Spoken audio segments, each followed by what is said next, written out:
About 25 years ago, I lived in Baltimore, Maryland, and was working a job doing rehab on a bridge in Lake Hopatcong, New Jersey. Me and Steve would drive up I-83 to I-81, then get off the interstate to take the state routes in. We worked 4 10-hour days to get our 40 hours in as dive tenders for the divers in the lake. I-81 and I-83 are mostly truck routes, and in the winter can be very dangerous due to the ruralness of the area. There are many, many miles between some exits. We were making the trip home one Thursday evening in my '77 Impala. It had been snowing off and on, making for a gruelingly slow trip. We found a space to pull off to take a leak on a clear part of the shoulder, and when we got back in the car, it wouldn't start. Don't ask me why I shut it off. I just did. Oh well. No way we were humping it up the side of the highway in the middle of the night. We had sub-zero gear from working on the frozen lake all week, so we just suited up in full Carhartt overalls, ski masks, and Sorel boots, and settled in for the night, intending to walk to the nearest exit in search of a phone at first light. I took the front. Steve took the back. As I dozed, I kept hearing something. Something is about all I could tell you. It sounded like a single instance of gravel crunching, like if someone just took one step and balanced there. It had my spidey sense on semi-alert. I repositioned the mirrors where I could see around the car as best I could, and fell back asleep. I woke to this sound 2 or 3 times to find nothing. No animal, no person, nada. The last time I woke up, it was to Steve leaning over the seat screaming, "Start the car! Start the fucking car!" Not even thinking that the whole reason we were there was because the car wouldn't start. I fumbled the key into the ignition. It roared to life, and we got the hell out of there. As I regained my breath from being awoken to such panic, I asked him, "What, man? What was it?" He said he kept hearing something. Wasn't sure what it was, but he was laying on his back looking out the back window up at the tree line. The highway kind of carves through the hills, and saw a line of people in robes holding torches, and knew it was time to go. To this day, I can't tell you why the car didn't start, and then later it did, but I'm damn sure glad that Steve was paying attention.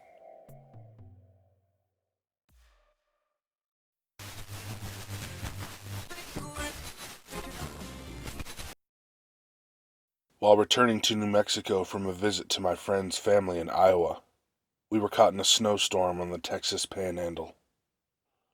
We were on Highway 60 right outside of a town called Canadian when we went off the road in his little Honda car. We tried digging it out and using the floor mats for traction, but to no avail. We could see what appeared to be the lights of a farmhouse nearby, and although it was 2 a.m., we elected to knock on the door and see if we could get help instead of freezing to death in a rare Texas blizzard out in the middle of nowhere. A tiny old woman answered the door, and I mean tiny, 4 foot something and ancient to boot. We explained that we were stuck and needed a pull out of the ditch, and how far to the next town, etc. Her tiny ancient husband came out and said he'd pull us out with Zuzu and to follow him to the barn. Out in the barn was an old Ford Highboy with a CB radio and a .357 revolver in the front seat pocket. We all climbed in the cab.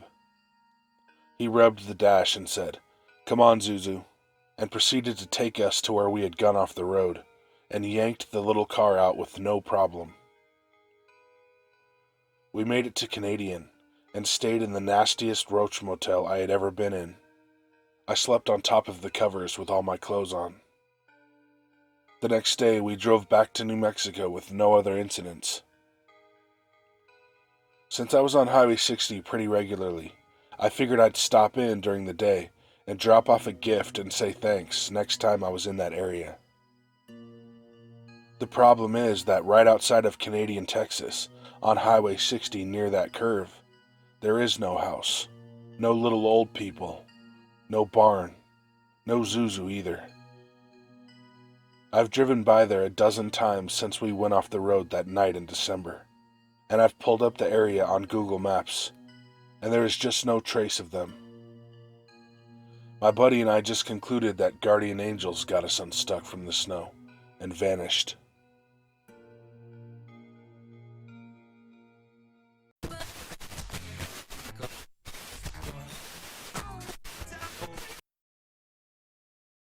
For a little background, I'm a 27-year-old female, and I recently just moved into a nice apartment in a safe neighborhood with my 2 dogs, Charles and Wigwam.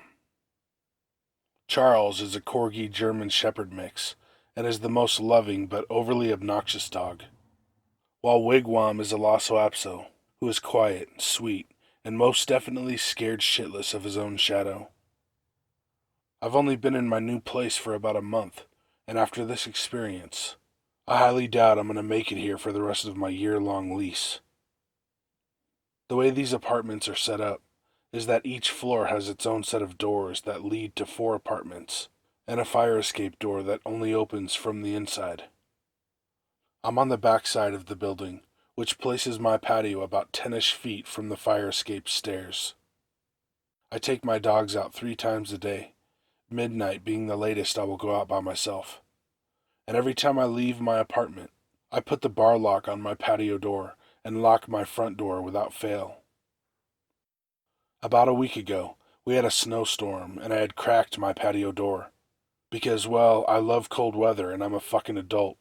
And if I want to watch the snow fall, then I can do as I please. Mistake number 1. I let my guard down because I'm a stubborn twat.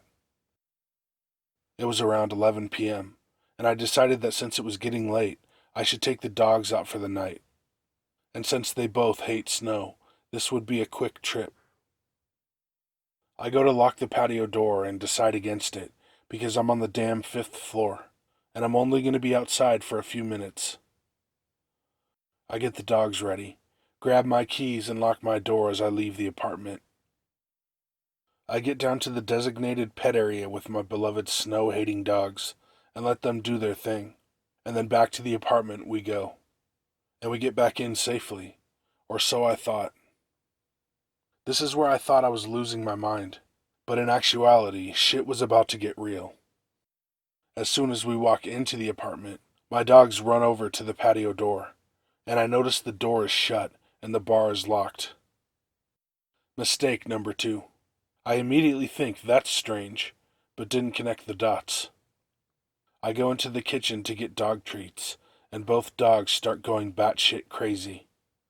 They're growling at a large cedar chest in my living room, and as I walk in to see what all the commotion is about, I see a pair of eyes from under the chest lid. I stood there for about 5 seconds before I realized what I was seeing, and calmly walked backwards to my front door. I opened it and told my dogs, "Let's go outside," and they ran out, without leashes. I immediately get them and myself in my car, lock the doors, and call the police. They show up in less than 5 minutes, go up to my apartment, and come out dragging some guy who's in like his 40s. This dude had been watching me since I moved in, and had been staking out my place, waiting for an opportunity to get inside, because he knew I lived alone. And if that's not creepy enough already, he had a fanny pack, since it's still 1990, and he had a pocket knife, needles, ketamine, and a picture of me from the day I moved in. I didn't sleep for days after this, and I'll never forget those eyes. So to the dude who planned on drugging me in my sleep, fuck you.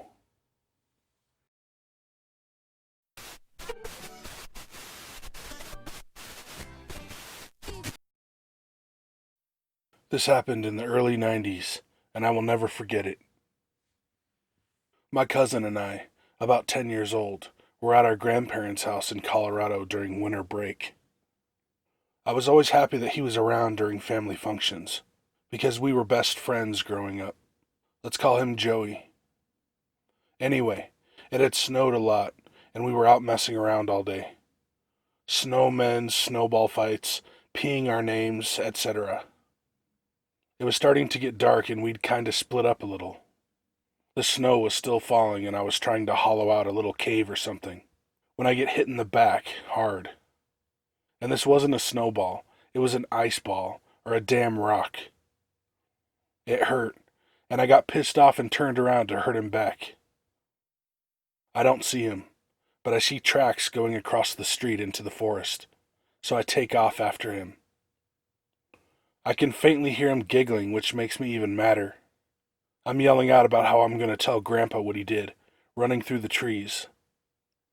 All of a sudden, at some point, I have this realization that these tracks are kind of big. I stop and look closer. Definitely too big to be Joey's. That's when I see this guy, about 20 feet ahead of me, leaning out from behind a big tree, smiling. He's got worn winter clothes on and a black beanie. He has a beard, but I can tell his face is sunken in, and his teeth were a mess. He said something about checking out a treehouse. I realized that this weirdo baited me out here, and it worked. In fact, I almost ran straight to him. I knew I had to get the hell out of there immediately. I didn't say anything, just turned and ran. In the first few steps, I looked back. He was coming from behind the tree after me. I didn't look back again. I finally made it out of the trees, across the street and into the house. I came bursting in, all sweaty and out of breath, and everyone just looked at me. I broke down crying and told them the story, and my dad and uncle went looking for him, but found nothing. My grandpa said he's had some things go missing from his shed. Apparently Joey had gotten bored and went inside. I told him thanks for letting me know.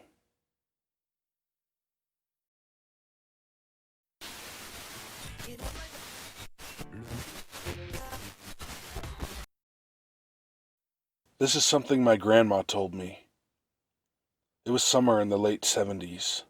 My grandpa was stationed in California, while my grandma, mom, and uncle were living in Oklahoma.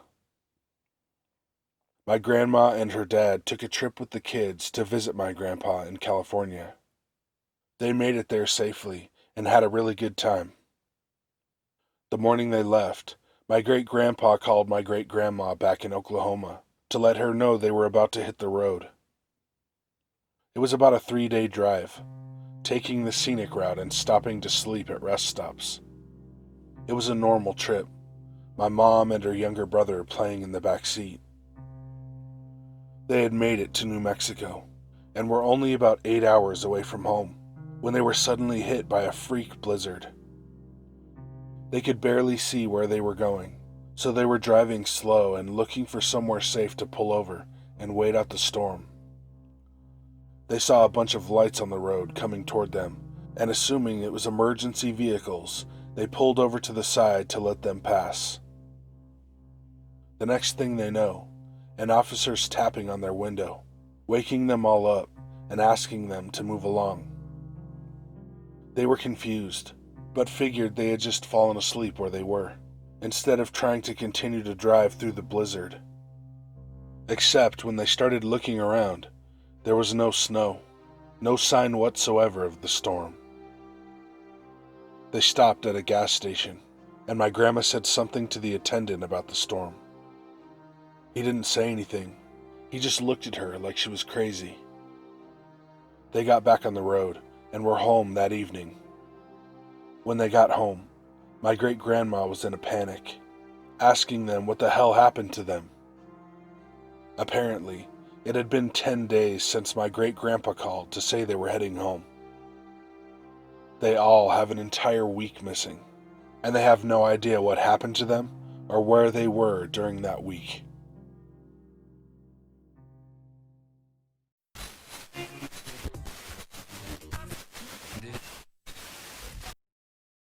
Growing up, I always made my uncle retell this story because it used to freak me out. It still does. My Uncle Jack, not his real name, used to do a lot of solo camping in his early 20s. One night, in the mountains of Oregon, he camped alone for the very last time. He parked on the side of a service road and hiked about a mile into the forest. He found a decent flat area under some trees and set up his little tent. It was pretty cold and snowy, but he had the right gear. Fire starter logs, 0-degree sleeping bag, winter clothes. He makes a fire and has a couple beers as night falls. Eventually, he gets in his bag and goes to sleep. During the night, he wakes up to snow crunching. He waits, listening. Whatever it is, it's bipedal, and he can hear it breathing. Its chest sounds as big as a barrel. It keeps approaching the tent, walking around it and then walking away. Finally, it's quiet for a while, and just when Uncle Jack starts to relax, he hears a little girl's voice say, "Mommy? Mommy?" He said he immediately got up and stuffed his bag into his pack. He put his boots on and unzipped the tent and poked his head out. It's silent. He said he was terrified to leave, but even more scared to stay. He heads to his car, and nothing is happening. But then he hears the voice again. "Mommy, help me." He starts running downhill, thrashing and crashing the whole way. He hears sobbing from somewhere in the trees behind him. At last, he makes it to his truck and tears out of there. He went back for his tent a few days later. Nothing was disturbed. He looked for tracks, but everything had snowed over. He says he feels like whatever it was just wanted to scare him into leaving, because it sounded so damn big it could have destroyed the tent in one swipe to get to him. And like I said, Uncle Jack never went camping alone again after that night.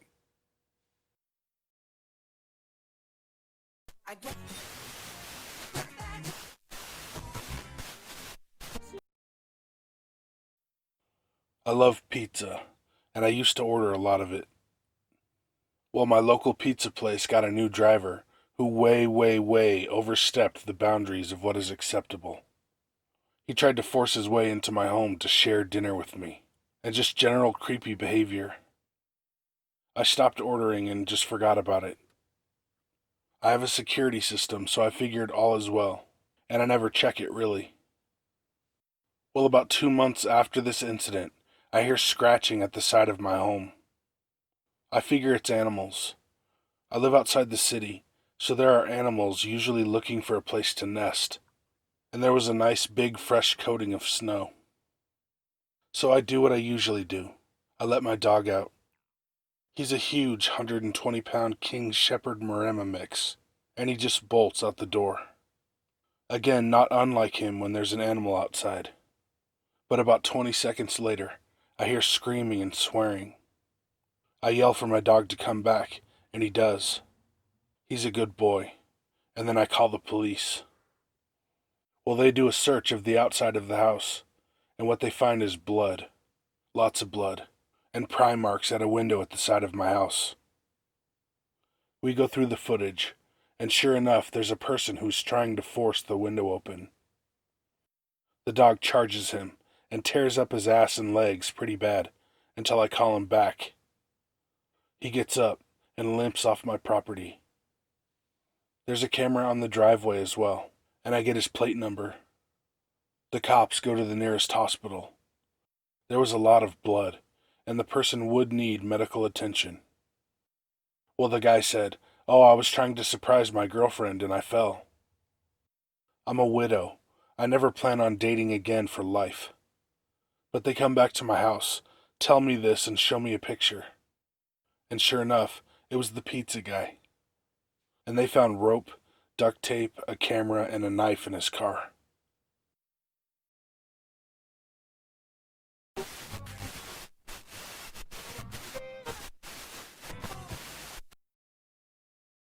When my girlfriend was 17 and I was 18, she lived out in the country with her parents.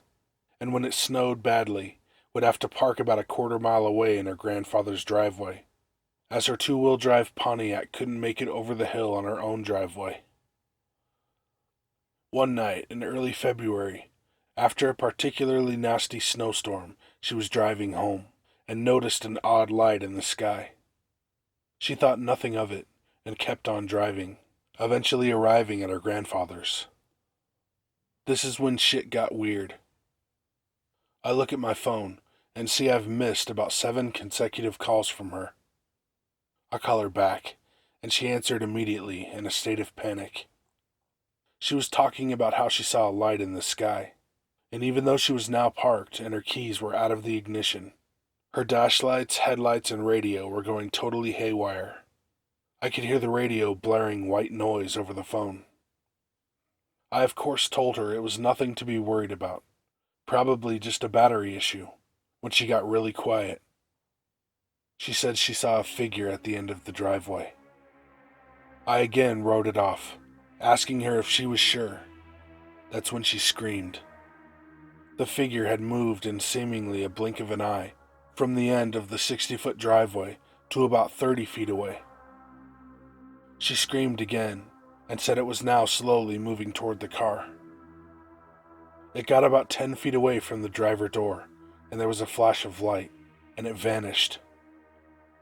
I asked her to describe the figure. She said it was roughly 7 feet tall, skinnier than any human should be, with long arms that hung down to its knees. She described the head as being almond-shaped, and for some reason was adamant that it was almond and not elliptical.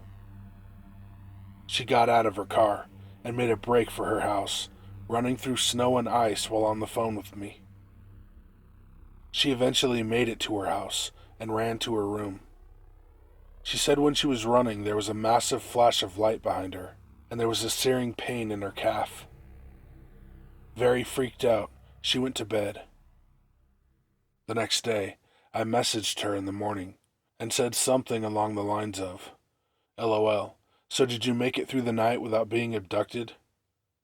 She responded with something along the lines of, "What do you mean?" I told her what happened. She didn't believe me at all. She thought I was messing with her. She had no recollection of the night's events, and still doesn't. Every record of our conversations the night before, call times and text messages, were gone from her phone. She only believed me when I screenshotted those things on my phone and sent it to her. I told her about the pain in her calf. Lo and behold, there's a really nasty red mark. Could this have been an alien? And if it wasn't, then what in the hell was it?